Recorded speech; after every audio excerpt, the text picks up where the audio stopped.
성령께서 지시하시는 성령의 뜻이 무엇인가를 확인한 다음에는 바나바와 사울이 자신들의 교회에 어떤 유익을 주는 사람이고 어떻게 큰 직분자인지 그것에 대해서는 중요하게 생각하지 않았어요.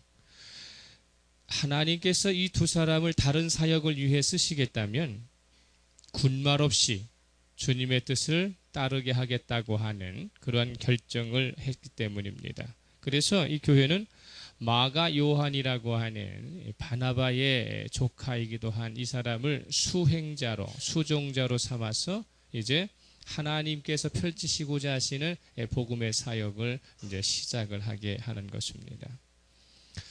바나바와 사울은 그 안디옥 교회에서는 없어서는 안 되는, 정말로 교회를 부흥시키고 성장시키는 데에 지대한 역할을 감당했던, 그죠? 부흥의 아이콘이다라고 하는 사람들이었었어요. 그렇지만 안디옥 교회를 떠나서 다른 사명을 감당한다는 것이 자신의 교회에 엄청난 손실이 있다는 것을 알면서도 하나님을 뜻을 우선하는 그러한 정책을 사용하고 있습니다. 오늘 본문에는 세 가지 상황에 처해 있는 사람들의 등장을 하게 돼요. 첫 번째는 성령의 지시를 받아 적극적으로 주님의 뜻을 수용한, 성령의 충만을 입은, 주님의 뜻대로 삶을 전개해가는 바나바와 사울이라고 하는 인물이 있고, 두 번째는 복음에 대해 아무런 큰 감흥도 느끼지 못하고 시큰둥하게 살아가고 있는 유대인, 그리고 복음의 사역자들을 향해서 대적하며 멸망으로 치달아가고 있는 이 마술사 바예수라고 하는 사람이 나타나고 있고요.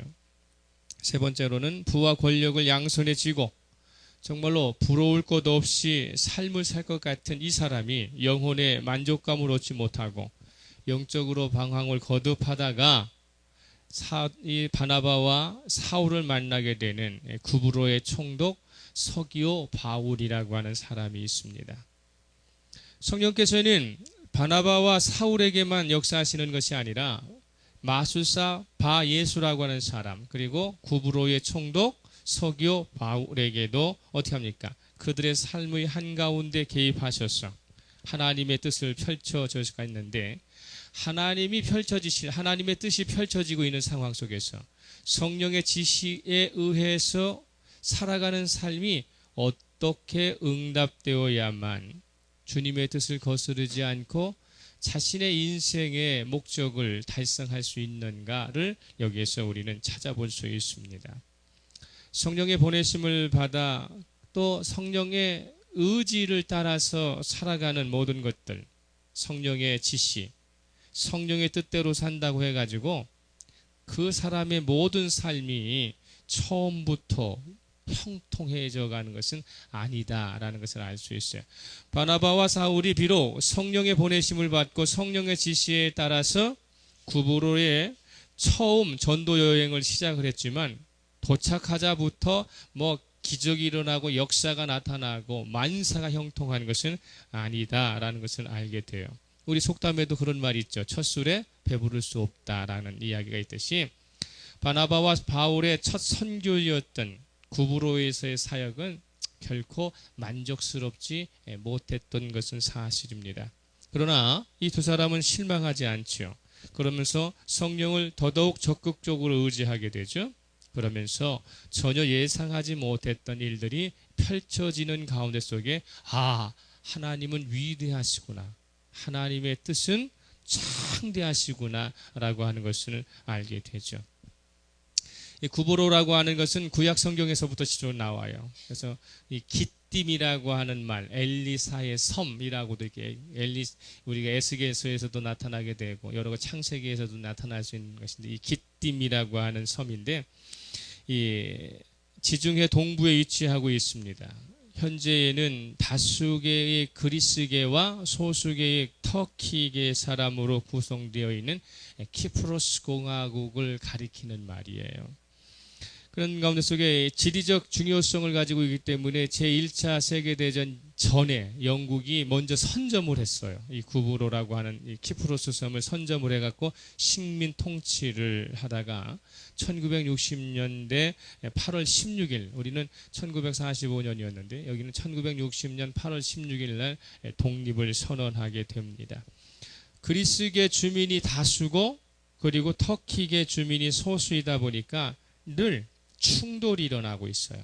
그래서 지금 현재도 그래서 터키계 터키계 사람이 살고 있는 키프로스 공화국에는 지금 터키 군인이 좀 주둔하는 가운데 속에서 그래서 좀 분리 독립을 하려고 좀 정치적으로 매우 좀 혼란한 지경에 있는 섬이기도 합니다. 구브로라고 하는 섬은 시칠리와 사르데니아라고 하는 섬 중에서 세 번째 큰 섬인데요. 이 섬은 기원전 333년 알렉산더 대왕이 여기를 점령을 하게 됩니다. 알렉산더 대왕이 이곳을 점령하고 난 뒤에 그리고 그가 급격히 이제 사망을 하는 가운데 속에서 이제 이집트의 왕조였던 프톨레미 왕조가 로마가 이 땅을 정복할 때까지 BC 58년까지 계속적으로 이집트 관할 안에 있는 프톨레미 왕조 안에 있다가 로마계로 넘어갔던 것입니다. 유대인이 이 구브로에 언제부터 와서 살았느냐라고 하는 것을 역사적으로 추적을 해보게 되면 BC 320년부터 유대인들이 이 구브로에 들어와서 이주를 해가지고 살게 되죠. 그런 가운데 속에서 좀 1세기, 지금 이게 AD 48년경인데 AD 48년경에는 구브로라고 하는 그곳에 여러 개의 회당이 있었기 때문에 유대인의 수가 상당히 많았을 것이라고 추정을 하고 있습니다. 이 구브로라고 하는 섬에는 언제 예수의 복음이 들어왔느냐면요, 스데반의 박해를 피해 가지고 그래서 헬라파 유대인들이 또 헬라계 사람들이 이러저러한 경로를 통해서 구브로 그 다음에 안디옥 이 지역으로 이제 들어오게 되는 것이죠. 그렇기 때문에 여기에 복음이 들어오게 된 것은 뭐 바나바와 사울에 의해서 복음이 처음 개척된 것이 아니라 복음이 들어온 것은 정확히는 이제 스데반의 순교 이후 박해와 핍박을 피해서 헬라파 유대인들이 도망을 가고 망명을 가는 가운데 속에 이제 구브로에 이제 정착을 또 하게 되지만, 그렇지만 여기에 그런 가운데 속에서 있지만은 여기에 아주 특별한 또한 전승이 전해져 내려오고 있어요. 구브로에는 무슨 전승이 있느냐면은 나사로의 기념교회가 여기에 있어요. 이 구브로에. 이 나사로라고 하는 사람은 누구냐면은 요한복음 11장에 나오는 베다니의 마르다 마리아의 오빠 이 나사로예요. 나사로가 죽죠. 병으로 죽어가지고 예수님께서 어떻게 합니까? 죽으니 나흘 만에 소생시키잖아요. 소생시켜가지고 산 이 사람이 그냥 이스라엘 지경에 머물고 있는 것이 아니라 예수의 그 능력으로 이 소생이 되고 난 뒤에 이 구브로에 정착을 했다라고 그래요. 그래서 구브로에서 예수의 복음을 전하다가 거기에서 사망을 했기 때문에 나사로의 기념 무덤교회가 거기에 있고, 그 다음에 나사로와 관계된 유족들이 많이 거기에 있습니다. 성령의 보내심을 받은 이 바나바와 이 바울은 복음 전도 여행을 시작하면서 첫 번째 전도지로 구브로를 선택하게 된 그것은 아마도 여러 가지 정황 가운데 속에 이 구브로는 누구의 고향이에요? 바나바의 고향이죠. 바나바의 고향이기 때문에 그래서 그들이 여기에 이제 가게 됩니다. 그러다 보니까 13장 4절에 보니까 두 사람이 성령의 보내심을 받아 실루기아에 내려가 거기서 배 타고 구브로로 가서 이렇게 됐어요. 실루기아는 안디옥에서 남쪽으로 약 25km 정도 밑에 있는 항구예요. 그래서 안디옥에서 25km 밑에 있는 항구 실루기아에서 배를 타고 어디로 넘어갔다는 거예요? 구브로 섬으로 넘어가는데, 구브로 넘어가는 가운데 속에 첫 번째 도착한 항구가 뭐예요? 살라미라고 하는 곳이죠. 살라미 5절에 살라미에 이르러 이렇게 되어 있잖아요. 살라미가 바로 사도 바나바의 고향입니다. 살라미는 소위 이야기하는 베니게 사람, 페니키아에 의해서 건설된 오래된 항구입니다. 그런 가운데 속에서 지금 이 구브로라고 하는 전체 섬의 행정 수도는 바보라는 곳이에요. 바보라고 하는 것인데, 이 살라미는 이 바보가 행정 수도가 되기 전에 살라미가 바로 구브로를 총괄하는 수도였었어요. 수도였다가 로마가 이 구브로를 이제 정복을 하면서 이 바보에다가 새로운 항구를 계속적으로 어떻게 하면 중축하고 건설을 해서, 그래서 바보 항구가 여기에는 이제 수도인데, 그 전에는 살라미가 구브로의 수도였습니다. 이 살라미는 상업과 무역이 매우 활성화되어 있는 것이죠. 그런데 아마도 살라미에 이르러 하나님의 말씀을 유대인의 여러 회당에 전했다. 요한을 수행원으로 두었다. 이렇게 되어 있어요. 근데 아마 살라미에서의 바나바의 고향이기도 하지만, 그리고 어떻게 합니까? 스데반의 순교를 피해가지고 예수 믿는 사람들이 주변에 살고 있지만 아마 복음은 활성화되거나 확산되지는 못했던 것 같아요. 또 바나바와 바울도 어떻게 합니까? 처음 선교 여행을 떠나서 말씀을 선포하는 가운데 속에서 아마 유대인 회당에 들어가 가지고 예수의 복음을 전하려고 했지만 많은 어떤 반대의 소요에 있어서 큰 성과를 보지 못하고, 그래서 곧바로 이제 바보로 옮겨가게 되는 것이죠. 바보라는 것은 대문이라는 뜻이에요. 우리는 단어가 바보 하니까 자꾸 우리가 생각하는 바보 하는데, 바보라고 하는 것은 헬라어로 대문, 문을 열다, 그런 뜻입니다. 그래서 그런 가운데 속에서 이 바보 항구에 이제 그가 도착을 하게 되는 것이죠. 이런저런 상황을 우리가 살펴볼 때 구브로는 아까 뭐라고 그랬어요? 예수 믿는 사람들이 이미 있었다. 그리고 그런 가운데 속에서 바나바와 사울이 구브로에 도착하고 살라미에 도착해서 복음을 전파하려고 했지만은 그렇게 쉽게 적용하지 못했다라고 하는 것을 알게 됩니다. 그런 가운데 속에서 이 바나바와 사울이 이제 바보로 가는 것이죠. 6절에 온 섬 가운데로 지나서 바보에 이르러. 그래서 살라미에서 바보까지는 내륙으로 관통을 해가는 거예요. 내륙으로 관통해 가는데 약 180km예요. 그러니까 섬이 작은 섬이 아니에요. 그래서 살라미에서 바보까지 내륙으로 관통해서 가는데 약 180km를 이제 걸어서 갔겠죠. 여기에서 이제 특별히 이제 마가 요한을 수행원으로 삼았다라고 이야기할 때, 여기서 이 수행원이라고 하는 단어는 무슨 단어냐면은 배 밑에서 노를 젓는 사람, 이런 뜻이에요. 배 밑에서 노를 젓는 사람. 그럼 배 밑에서 노를 젓는 사람이라는 뜻은 뭐예요? 종 중에 종이죠. 그죠? 대부분 이 시대에 배 밑에서 노를 젓는 사람들은 가장 이 배라고 하는 게 범선인데 3층으로 돼 있어요. 1층, 2층, 3층으로. 노는 어디서 젓겠어요?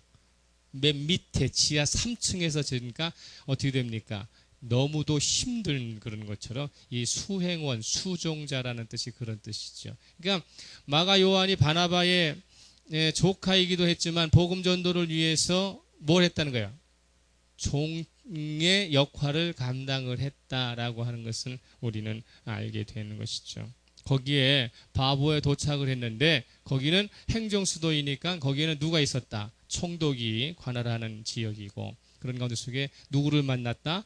바예수라고 하는 유대인을 만나게 되었다라고 하는 것입니다. 먼저 서기오 바울이라고 하는 사람이 로마 원로원에서 파견한 총독인데 이 사람은 지금 이 누가가 사도행전을 기술하면서 이 사람에 대해서 한마디로 이런 이야기를 했어요. 7절 봐요. 7절. 그가 총독 서기오 바울과 함께 있으니 서기오 바울은 뭐 하는 사람이다? 지혜 있는 사람이다. 이렇게 이야기를 하고 있어요.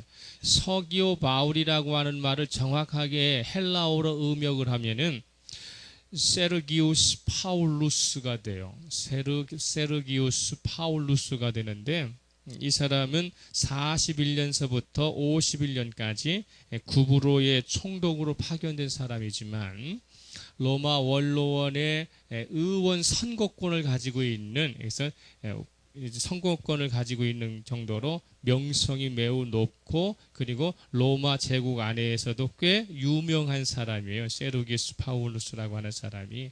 그래서 소위 이제 우리가 시오노 나나미의 로마인의 이야기를 보게 되면 집정관을 하고 나면 다음에는 다른 곳으로 총독을 나갔다가 다시 본국으로 돌아와야 되는 그런 정치적인 영향력이 있기 때문에 아마 로마에서도 대단한 권력을 가지고 있다가 잠시 다른 곳에 총독으로 파견됐는데 구부로로 파견되어 있는 그런 인물이라고 하는 것이죠. 그런데 이 세르기우스 파울로스 옆에 누가 있었느냐? 유대인 중에 하나의 바 예수라고 하는 사람이 있었다는 게, 바라는 것은 누구누구의 아들이라는 뜻이에요. 그러니까 뭐예요? 예수의 아들 이런 뜻이죠. 근데 여기는 이게 여호수아예요. 여호수아. 원래 발음은 그러니까 바 여호수아니까 여호수아의 아들이라고 하는 거예요. 그러니까 유대인 중에 유명한 가문이라는 것을 알 수 있죠. 여호수아가 어떤 가문이에요? 에브라임 지파잖아요. 에브라임 지파의 가문이죠. 그렇기 때문에 유대인의 명망이 있는 가문에 소속되어 있는 사람인데 이 사람이 지금 뭐요? 마술사라고 그러잖아요. 그죠? 마술사다 이렇게 되어 있습니다. 8절에 보니까 이 사람 엘루마는 이 이름을 번역하면 마술사라. 그들을 대적하여 총독으로 믿지 못하게 힘쓰는 사람이었다 이렇게 되어 있습니다. 여호수아의 아들이라고 하는 의미로 그의 직업은 공교롭게도 거짓 선지자인 동시에 마술을 행하는 사기꾼이었다는 것이죠. 여러분 마술이 정말로 기적입니까? 마술은 간단하게 뭐예요? 눈속임이에요. 눈속임. 눈을 속여가지고 사람들을 즐겁게 하는 것이지 정말 마술이 거기에 정말로 매직이라고 하는 기적이 일어나고 뭐가 일어나는 게 아니잖아요. 그러니까 그 당시에 이 엘루마라고 하는 단어가 이제 흔히 이야기하는 할로마라고 하는 이 히브리 헬라어 할로마라고 하는 해몽가 마법사라고 하는 단어를 그대로 음력해서 쓰고 있어요. 그래서 그 사람은 거짓 선지자이면서도 마술사의 직업을 가지고 있는 사람이다라고 하는 것을 우리는 알게 되죠. 이 바예수라고 하는 사람이 총독 이 서기오 바울 곁에서 여러 가지로 자문을 해주면서 강령술이라고 하는 것이 있어요. 강령술이 뭡니까? 죽은 사람에게 붙어있던 귀신을 불러내가지고 미래의 꿈을 알아보게 하는 이런 거죠. 귀신을 불러내가지고 그래서 그 귀신에게 미래의 이야기를 들으려고 하는 그런 거죠. 우리 사무엘서에서도 사울이 어떻게 합니까? 사무엘도 떠나버리고 모든 사람이 떠났을 때 어떻게 합니까? 이 신접신한 여인에게 찾아가가지고 죽은 사무엘을 끌어올리라고 그러잖아요. 그럴 때에 강령술을 사용한다고요. 그런 것처럼 아주 못된 어떤 그런 영에 휩싸여 있는 사람이다라고 하는 것을 알 수 있습니다. 신비적 종교라고 하는 것을 내세우고 눈속임을 통해 가지고 돈을 버는 사람이에요. 사람을 미혹시켜서 돈을 버는 사람인데 그런데 아이러니하게 누가가 사도행전을 집필을 하면서 서기오 바울은 매우 지혜 있는 사람이다라고 얘기했는데 매우 지혜 있는 사람 옆에 누가 서 있어요? 거짓 선지자와 마술사가 그의 자문관 측근으로 있다고 하는 이 아이러니가 여기 교회 안에 들어와 있습니다. 바예수는 직감적으로 바나바와 사울에게 어떤 자기와는 다른 영적 강력한 힘이 있다는 것을 느꼈어요. 그러니까 바예수가 거짓 선지자이고 마술사이지만 바나바와 사울이 성령의 충만을 입은 성령의 역사가 있는 사람이라는 것을 직감적으로 알았기 때문에 그렇기 때문에 서기오 바울에게 이 사람들이 붙어버리면 자기는 직업을 잃어버리고 돈벌이를 놓칠 거라고 하는 것을 생각했기 때문에 그래서 적극적으로 서기오 바울에게 바나바와 사울이 붙지 못하도록 방해 작업을 하게 되는 것이죠. 고린도전서 4장 4절에 보게 되면 그 중에 이 세상에 신이 믿지 아니하는 자들의 마음을 혼미하게 하여 그리스도의 영광의 복음의 광채가 비치지 못하게 하미니 그리스도는 하나님의 형상이니라 이렇게 말했어요. 그런 가운데서 오늘날도 이 시대에 공중권세 잡은 사단은 불순종의 아들들 가운데 역사해가지고 바예수 같은 사람을 통해가지고 어떻게 합니까? 육체의 소욕을 따라 살아가도록 계속적으로 어떻게 합니까? 부추기는 그런 활동을 지금도 하고 있죠. 사단의 영으로 가득 찬 바예수는 예수 그리스도의 복음의 열정을 지닌 바나바와 사울을 만나는 순간 육감적으로 서기오 바울이 진리의 복음을 받아들이게 되면 자신이 그동안 누리던 권세를 잃어버리게 되고 물질적인 안락함이 끊어질지 모른다고 하는 것을 알았기 때문에 아주 적극적으로 방해 공작을 하게 됩니다. 그런 가운데 속에서 9절에 보니까 바울이라고 하는 사울이 이렇게 되어 있어요. 바울이라고 하는 사울이 이렇게 되어 있어요. 그러면 그래서 이 대목에서 이 사울의 이름이 뭘로 바뀌어요? 바울로 좀 바뀌고 있어요. 사울이라는 이름과 바울이라는 뜻은 똑같아요. 사울은 무슨 식? 히브리식 발음이고 바울은 로마식 발음이에요. 그렇기 때문에 그가 뭐 큰 자였다가 작은 자다 뭐 이런 뜻으로 사용할 수 있지만 이 사울은 복음의 상황에 따라 복음의 여건에 따라 유대인들이 있는 곳에서는 자신의 이름을 뭘로? 사울로. 그리고 이방인이 있는 이방인들이 있는 곳에서는 자신의 이름을 뭘로? 바울로 부르는 거죠. 그러니까 뭐 한국에서는 한국 이름 부르고 미국에 가서는 미국 이름으로 개명하는 것처럼 그렇기 때문에 사울과 바울이라고 움직여지는 그것이 크게 다른 게 복음의 상황의 여건에 따라서 선교적 기능을 가지고서 불러지고 있다라는 것을 알게 되죠. 사울이 성령이 충만하여 이렇게 되어 있어요. 사울이 성령에 충만하여. 여기서 충만하다는 단어는 뭐냐면 우리가 갈라디아서에서 나오지만 오직 성령의 충만함을 받으라 라고 할 때 이 충만은 뭐냐면 사도 바울의 전 인격이 정수리로부터 발끝까지 누구에게? 성령에게 사로잡혔다. 그의 지정의 모든 것이 누구에 의해서 움직이고 있다? 성령으로 말미암아 성령께서 주장하고 계시다라는 말을 한마디로 뭐라고 하는 거예요? 충만한 삶을 산다. 할렐루야. 이거 기억해야 돼요. 저와 여러분이 성령의 충만함을 산다라고 하는 말은 내 안에 어떤 능력이 들어와 가지고 뭐 병든 자를 고쳐내고 안 되는 일을 해결해내는 어떤 능력이 아니라 성령의 충만이 들어오면은 나의 지정의가 뭘로? 성령의 지정으로 바뀌어버려서 그래서 내 삶의 뜻이 무엇으로? 성령의 뜻으로 살아가게 되는 것. 이것을 충만이라고 이야기해요. 그 때문에 성령의 충만에 있던 바울은 바예수의 영적인 움직임을 하나도 빼놓지 않고 즉시 간파해낼 수 있었어요. 그래서 바예수 속에 들어있는 뭐요? 내면의 의식을 다 꿰뚫어 볼 수 있는 그런 능력이 성령으로 말미암아 생기게 되는 것이죠. 10절 봐요. 10절. 그러니까 주목했다. 사울이 바예수를 주목했다. 그리고 10절 같이 합니다. 시작. 이르되 모든 거짓과 악행이 가득한 자요 마귀의 자식이요 모든 의의 원수요 주의 바른 길을 굽게 하기를 그치지 아니하겠느냐 이렇게 되어 있어요.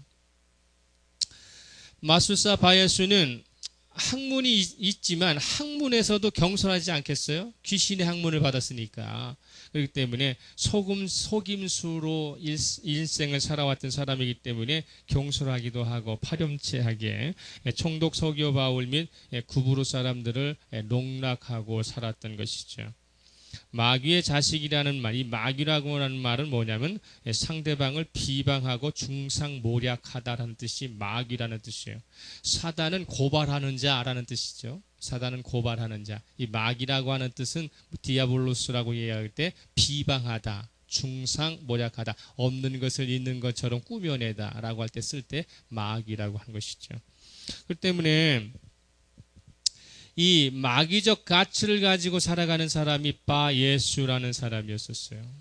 거짓말과 악행이 그 사람의 자연스러운 본성이 되었다는 것이죠. 거짓말하는 것이 어찌 피치 못하게 어쩔 수 없이고 상황이 좀 나의 상황은 바뀌니까 어쩔 수 없이 임기응변적으로 거짓말하는 것이 아니라 그 사람 본질 자체가 뭐가 들어있다는 거야?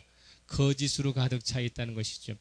그래서 당신 거짓말을 밥 먹듯이 하는구나 이렇게 얘기할 때 거짓말을 밥 먹듯이 하는 사람 속에는 뭐가 들어있는 거예요? 마귀적 가치가 들어있는 것이죠. 그러다 보니까 거짓말과 악행이 그 사람의 자연스러운 본성에 있어요. 여러분 정말로 이런 사람 많아요, 이 세상에. 예수님께서도 복음을 대적하고 회방하는 바리새인들을 향해서 뭐라고 그래요? 마귀의 자식이라고 이야기했죠. 요한복음 8장 44절에서 너희는 너희 아비 마귀에게서 났으니 너희 아비의 욕심대로 너희도 행하고자 하느니라. 그는 처음부터 살인한 자요 진리가 그 속에 없으므로 진리에 서지 못하고 거짓을 말할 때마다 제 것으로 말하나니 이는 그가 거짓말쟁이요 거짓의 아비가 되었음이니라. 이렇게 되어 있죠. 예수 그리스도의 복음을 대적하고 회방하는 자는 그가 어떤 신분을 가졌든지 간에 상관없이 마귀의 자식이 될 수밖에 없다는 것입니다. 오늘날도 어김없이 마귀의 자식들은 복음이 전파되는 곳에서 복음을 혼잡케 해서 사람의 마음에 그릇된 길로 나가도록 미혹하고 사악한 관계를 구리게 되죠. 특별히 이 이단에서 설교하는 사람들, 이단이라고 하는 종교 집단 안에서 지도자 계열에 있는 사람들은 거의 마귀적 성향을 가지고 있어요. 그들이 똑똑하고 그들이 뛰어나서가 아니라 그 속에 뭐가 들어왔어? 마귀적 성향이 들어와 갖고 그를 이용하는 것이죠. 결국에는 그 마귀에게 이용되는 사람의 말로는 이루 말할 수 없이 비참해지는 것입니다.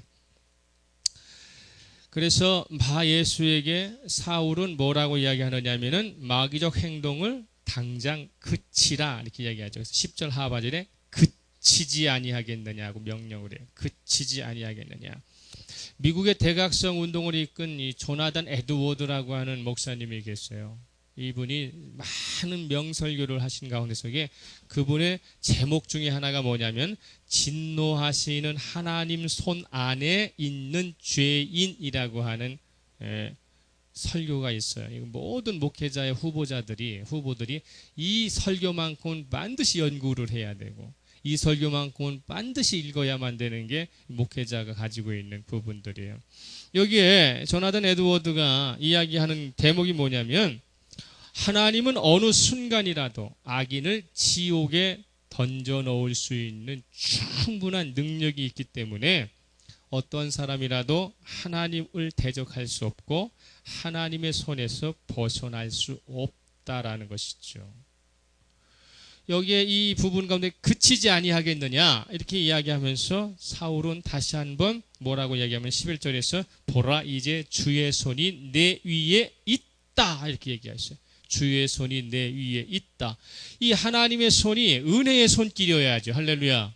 자비의 손길이어야 되잖아요. 그런데 거기에 하나님의 주의 손이 심판의 손길이요 멸망의 손길로 다가오시면 그 손길에서 벗어날 사람은 아무도 없다는 거예요. 이 하나님에게는 양면의 손이 있어요. 우리에게 구원을 말씀하시면 구원을 말씀하실 때마다 구원을 받지 않는 자에게는 곧 뭐다? 심판이라는 말이에요. 내가 너희에게 구원을 이야기한다? 구원을 준다? 그러면은 구원을 받는 사람에게는 말 그대로 뭐가 되는 거예요? 은혜가 되고 구원이 되지만 하나님의 말씀이 선포되었는데 그 말씀을 받아들이지 않는 사람은 곧 뭐하는 사람이에요? 심판받는 사람이라는 것이죠. 그래서 하나님의 진노의 손 안에 있는 죄인이라고 하는 것입니다. 이 죄인이 회개를 하면 이 죄인이 하나님에게 은혜를 구하면 하나님은 은혜를 제공하시지만 그가 그것을 거절하면 곧바로 심판을 임하게 하신다는 뜻이거든요. 사도 바울은 성령 충만을 입고 난 다음에 바 예수를 향해서 제한적이기는 하지만 즉각적인 조치를 내리는 것이 뭐예요? 자, 11절 같이 읽겠습니다. 시작. 보라, 이제 주의 손이 내 위에 있으니 내가 맹인이 되어 얼마 동안 해를 보지 못하리라 하니 즉시 안개와 어둠이 그를 덮어 인도할 사람을 두루 구하는지라 이렇게 되어 있어요. 성령님께서는 즉각적으로 바 예수를 응징하시되 형벌의 기간을 제한 두시는 이유는 뭐냐면 회개의 기회를 주시기 위해서죠. 사도 바울도 다메섹 도상으로 예수 믿는 사람 붙잡으러 갈 때에 부활하신 주님 만났잖아요. 그래서 주님께서 사도 바울에게 사울아 사울아 어찌하여 내가 나를 핍박하느냐? 그러면서 뭐랍니까? 가시발채가 너를 괴롭히고 있다라고 하는 거, 뒷발치는 거. 그렇기 때문에 소위 이야기하는 것처럼 그러면서 그가 어떻게 합니까? 눈이 멀잖아요. 눈이 멀면서 3일 동안 하나님의 말씀을 생각하고 그동안 자기가 살아왔던 삶을 생각하면서 그러면서 즉시 하나님께 어떻게 합니까? 돌아오게 된 거죠. 과거에 자신도 다메섹 도상에서 부활하신 예수님을 만나 일시적으로 시력을 잃어버렸던 것처럼 바예수 또한 자신과 같이 회개하고 다시는 거짓의 악마적 가치의 삶을 사는 것이 아니라 복음의 전파자가 되기로 헌신하기를 바라면서 그런 가운데 속에서 잠시 그의 눈을 감춰두죠. 그런 가운데 속에 바예수는 이전부터 어떤 사람이었느냐면 영적으로 무지한 사람이었었어요. 하나님의 뜻을 몰랐기 때문에 마귀에 사로잡혔고 거짓과 속임수에 일삼았던 삶을 살았죠. 이제는 뭐까지 눈을 멀어버렸어요. 육체적인 눈까지 어떻게 합니까? 잃어버렸어. 영육의 모든 것이 다 막혀버리게 되는 것입니다. 당황하게 되겠죠. 허둥지둥하게 됩니다. 자신을 인도할 사람을 찾을 수밖에 없는 처지. 사람들 앞에 자문의 서기오 바울이라고 하는 총독에게 이런저런 자문을 해주고 아는 척을 하고 많은 사람들에게 마술적 기능을 가지고서 자랑을 하고 권세를 부리던 사람이 이제는 어떻습니까? 자기를 인도해 줄 사람이 없으면 한 발자국도 움직이지 못하는 소경으로 전락해버리고 마는 것입니다. 그러면 지금까지 자기에게 여러 가지 자문을 해 주었던 이 바예수가 복음의 사역자를 대적하다가 시력을 잃어버리는 것들을 여기서 목격한 총독 서기오 바울은 어떻겠어요? 놀라겠죠. 그죠? 긴장을 하게 되는 엄청난 충격을 받아요. 그래서 12절에 그래서 나오는 거죠. 이에 총독이 그렇게 된 것을 보고 믿으며 주의 가르치심을 놀랍게 여기니라 이렇게 되어 있어요. 그러면서 거기까지가 끝나요. 단락에 서기오 바울이 세례를 받았다는 등 아니면 서기오 바울에게 성령의 충만이 임했다는 말은 나오지 않아요. 그렇기 때문에 이 사람이 어떤 학자들은 이 사람이 회심을 했는지 그리스도인이 되었는지 안 되었는지 알 수 없다 이렇게 이야기를 하는 사람들이 많지만 사도행전에서 처음 7절에서 누가가 뭐라고 했어요? 서기오 바울은 뭐 하는 사람이다? 지혜 있는 사람이라고 이야기하고 있잖아요. 이 지혜 있는 사람이라고 이야기한 것처럼 이 사람도 가이사라의 백부장 고넬료처럼 그리스도인 되는 것이 큰 어려움 없이 곧바로 회심을 했을 거라고 생각합니다. 왜냐하면 후대에 로마시에 있는 기독교인 묘지에 이 서기오 바울의 딸로 추정되는 사람의 이름이 있어요. 그래서 세르기아 파울리나라고 하는 이 서기오 바울의 딸의 이름이 기독교 묘지에 비석으로 거기 안장이 되어 있다고 하는 사실은 뭐예요? 이 서기오 바울이 자신도 믿고 어떻게 했다는 거예요? 자기 가족도 다 구원을 시켰다고 하는 것을 우리는 추정해서 알게 됩니다. 바나바 바울의 전도 여행을 주도하고 계시는 분은 누구예요? 성령 하나님이시죠. 성령의 온전한 지배를 받고 자신의 삶이 어떻게 진행되어야 할지를 제대로 알 때에만 정말로 성령의 충만의 역사가 무엇인지를 알게 되는 것이죠. 이 성령의 보내심을 따라서 내가 이 인생을 어떻게 전개해 가며 어떻게 살아야 할지를 결정하는 것을 뭐라고 해요? 다른 말로 소명에 따른 사명의 삶이라고 해요. 따라서 합니다. 소명에 따른 사명의 삶. 이게 소명에 따른 사명의 삶. 주님이 불러주신 것이 소명이죠. 주신 그 부름에 응답하여 살아가는 것을 사명의 삶이라고 이야기하는 것이죠. 잠언서 3장 5절에서 6절을 보게 되면 너는 마음을 다하여 여호와를 신뢰하고 내 명철을 의지하지 말라. 너는 범사에 그를 인정하라. 그리하면 내 길을 지도하시리라. 이렇게 말씀하셔요. 하나님을 인정하는 사람, 마음을 다하여 여호와의 말씀에 귀를 기울이게 되면 주님께서는 우리의 길을 인도해 가신다고 하는 사실이죠. 잠언서 16장 9절에서도 말씀하고 있어요. 사람이 마음으로 자기의 길을 계획할지라도 그의 걸음을 인도하시는 이는 여호와이시니라. 그죠? 내가 아무리 이런 생각을 하고 이런 계획을 세워도 결국에는 그걸 인도해 가시는 분은 하나님이셔야만 그게 성공된 길을 갈 수 있다라고 하는 것입니다. 성령의 음성을 오늘 우리는 어떻게 들을 수 있을까요? 예? 성령의 음성을 듣는 방법은 두 가지밖에 없어요. 첫 번째는 하나님의 말씀 앞에 서는 거예요. 하나님의 말씀 앞에 서는 것. 두 번째는 뭡니까? 말씀을 기준으로 기도하는 것. 이 두 가지 방법밖에는 우리에게 허락되어 있지 않아요. 그런데도 어떻게 합니까? 말씀과 기도에 실천하는 삶을 사는 것이 말씀 듣는 자리보다는 마귀의 유혹이 우리의 삶의 자리에 너무도 가까이 와 있다고 하는 사실이죠. 왜요? 사단은 광명의 천사로 가장하고 위장해서 우리 곁에 늘 상존하면서 그래서 어떻습니까? 우리가 육체적인 욕심을 먼저 따라하도록 계속적으로 미혹을 합니다. 그러니까 영적인 것을 따라가기보다는 뭘 따라가기가 쉬워요? 육체적인 것을 따라가기가 쉽게 되어 있다 그 말이에요. 우리들이 그것을 생각할 때 보세요. 바 예수라고 하는 사람은 정말로 여호수아의 아들이라고 하는 그러한 가운데서 그의 가문은 깊은 가문을 가지고 있어요. 그러나 유대인으로서 영적인 실력을 갖췄더라도 어떻게 하겠습니까? 사람들의 앞에서는 인정을 받았을지는 모르지만 제대로 성령의 충만과 제대로 성령의 지시를 받지 못하다 보니까 거짓과 악행이 가득한 마귀의 자식이요 모든 원수에 지나지 않았다는 것이죠. 그렇기 때문에 성령의 충만한 사람에게는 이 성령이 충만한 능력을 입으려고 하는 사람은 자신이 예상하지 못하는 장소, 시간 속에서 하나님의 작정하신 뜻은 이루어진다라고 하는 것을 알게 되죠. 바나바와 이 바울이 구브로의 총독 서기오 바울을 개종시키기 위해서 구브로 간 거 아니에요. 자신들의 고륙이고 친척이라고 생각했던 유대인들에게 예수의 복음 제대로 전하기 위해서 구브로에 갔어요. 그러나 자신의 고륙이고 친척이라고 했던 유대인들은 복음을 어떻게 해요? 거부했어요.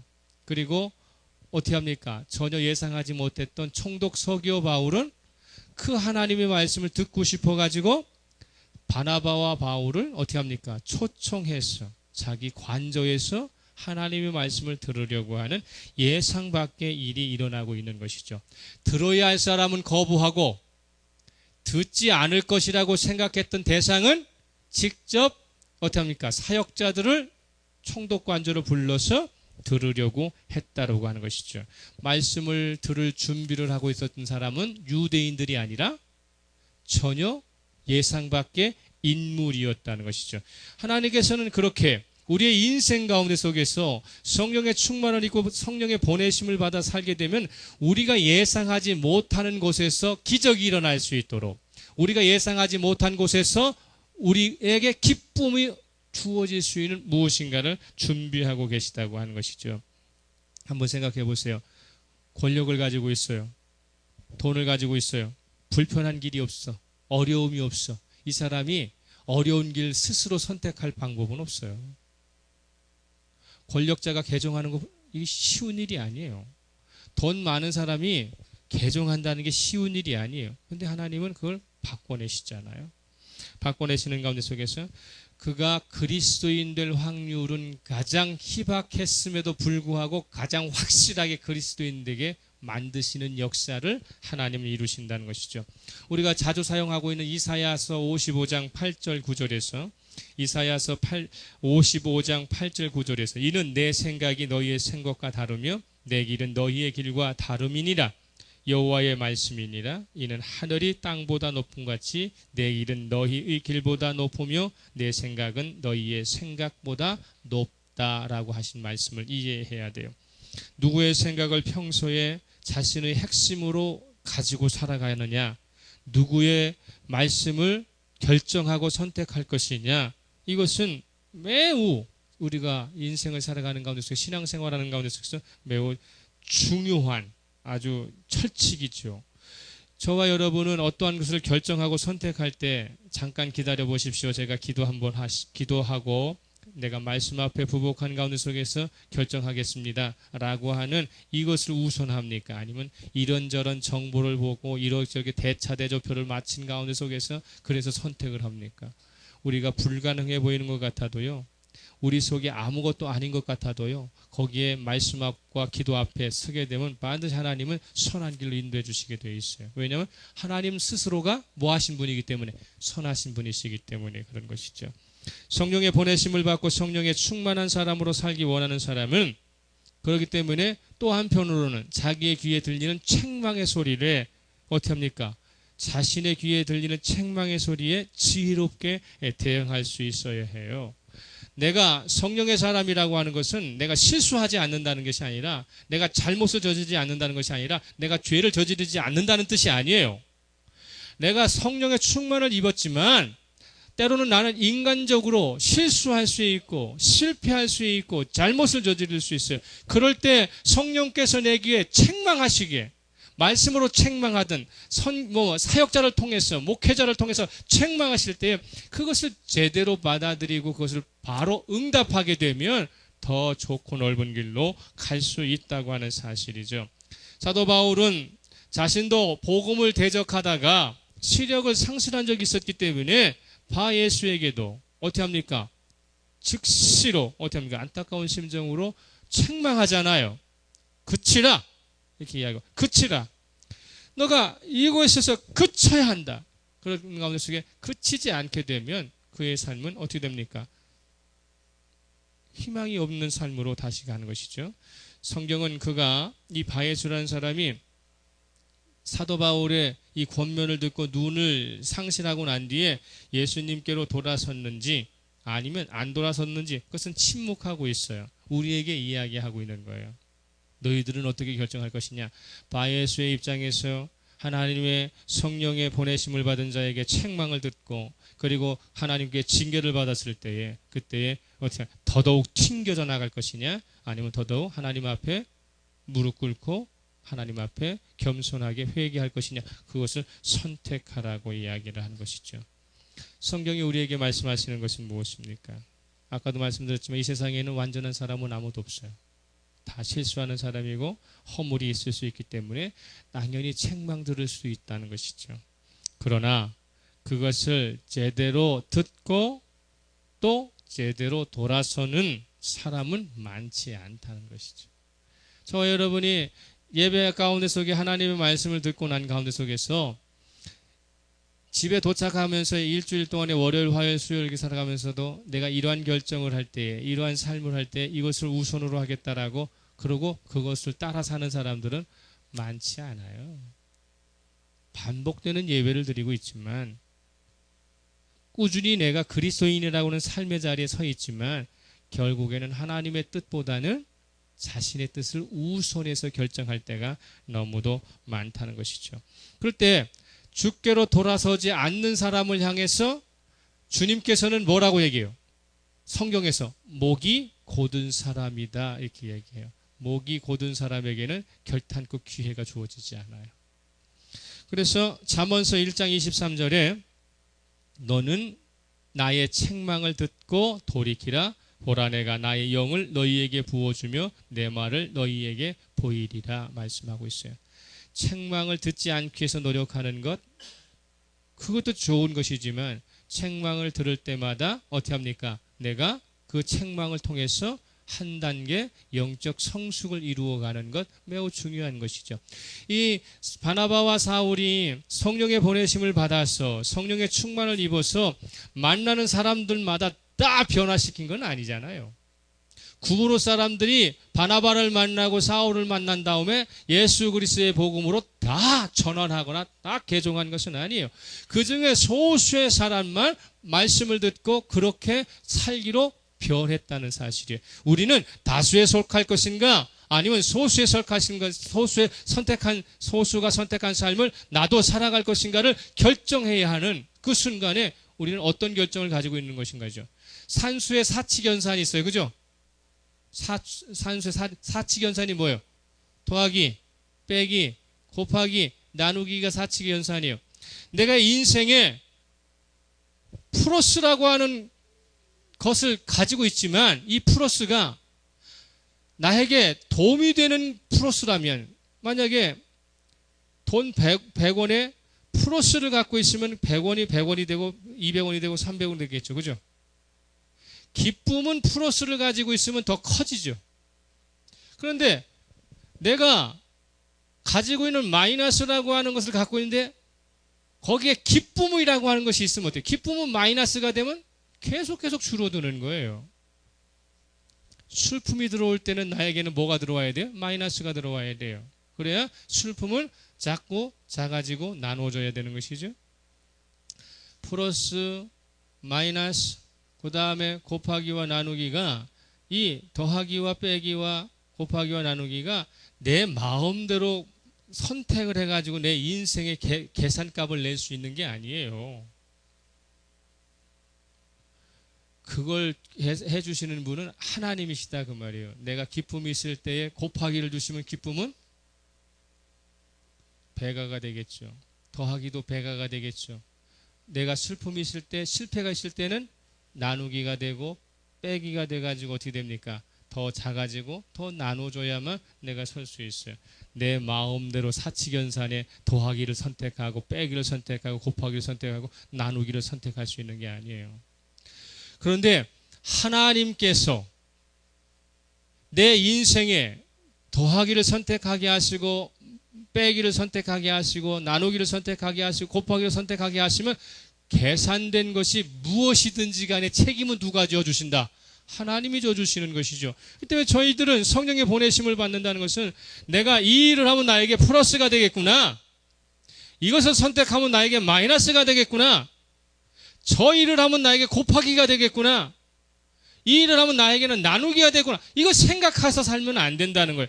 하나님께서 주시는 그 기호대로 받아가지고 그대로 살면 때로는 마이너스일 때도 있고 때로는 적자를 볼 때도 있고 때로는 내가 상상하지 못하는 실패를 가져온다 할지라도 이 꼬르 관계 속에 답을 만들어 주시는 분은 하나님이셔야만 우리는 성공된 인생을 살아갈 수 있다는 거예요. 여러분이 답을 만들려고 하지 마세요. 여러분이 답을 해결하려고 하지 마세요. 인생을 여러분이 해결하려고 하지 마시고 바나바와 사울처럼 안디옥 교회가 따로 세우라 말할 때에 안디옥 교회 지도자들이 아니요, 이 사람은 우리 담임 목사입니다. 아니요, 이 사람은 우리를 가르치는 훌륭한 교사입니다. 이 두 사람은 우리 교회에서 절대로 없어서는 안 되는 존재이니까 이 사람들은 보낼 수 없습니다 하고 버팅기는 것이 아니라 성령의 지시에 따라 그가 담임 목사든 그가 훌륭한 교사든지 간에 따로 세워서 보내라 하니까 안수해서 보내는 거예요. 그렇게 안디옥 교회의 담임 목사였던 자리에 안디옥 교회에서 유명한 교사였던 사람이 구부로 내려가서 하나님 말씀 전하니까 듣는 사람이 하나도 없어. 그럼 바나바가 이렇게 이야기할 수도 있잖아요. 아니, 하나님, 내가 교회에 있으면 말이죠, 대접받고 말이죠, 이러저런 가운데 속에 하나님 영광 볼 수 있는데 아니 왜 여기까지 보내갖고 사람들한테 이렇게 면박을 주고 이렇게 어려운 고통을 당하게 하면, 그렇게 생각하지 않았다고요. 바나바와 사울은 성령이 보내시는 대로 그대로 가서 그런 가운데 속에 결과가 어떻든지 간에 말씀을 전하게 되는 것이죠. 그리고 어떻게 합니까? 성령의 충만한 역사 가운데 속에 지시하신 대로 사는 거예요. 그러다 보니까 누구도 만났어요?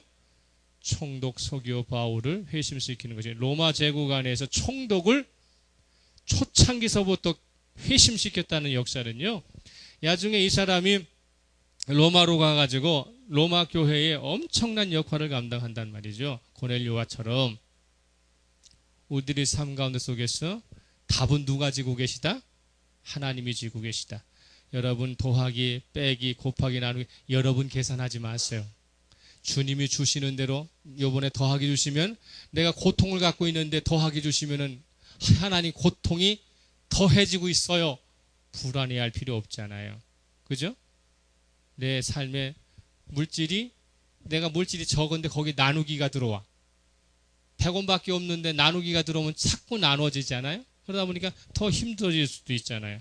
그렇지만 답은 누가 만들어주신다? 하나님이 만들어주신다. 이걸 성령이 보내심을 받는다라는 뜻이에요. 성령이 보내심을 받는다는 것은 하나님이 책임져 주시겠다는 거예요. 하나님이 함께 주시겠다는 거예요. 그렇다면 그분의 지시에 온전하게 순종하고 보내심을 따라 결정하고 선택함으로 말미암아서 오늘을 살아가는 우리가 하나님을 믿는다는 것이 무엇인지, 하나님을 따른다는 것이 무엇인지 그것을 정확한 답을 가지고서, 그래서 성령의 보내심을 따라서 저와 여러분이 삶의 중간중간마다 주님의 역사가 함께 일어나시기를 예수 그리스도의 이름으로 축복합니다. 이제 침묵하면서 말씀 생각합니다.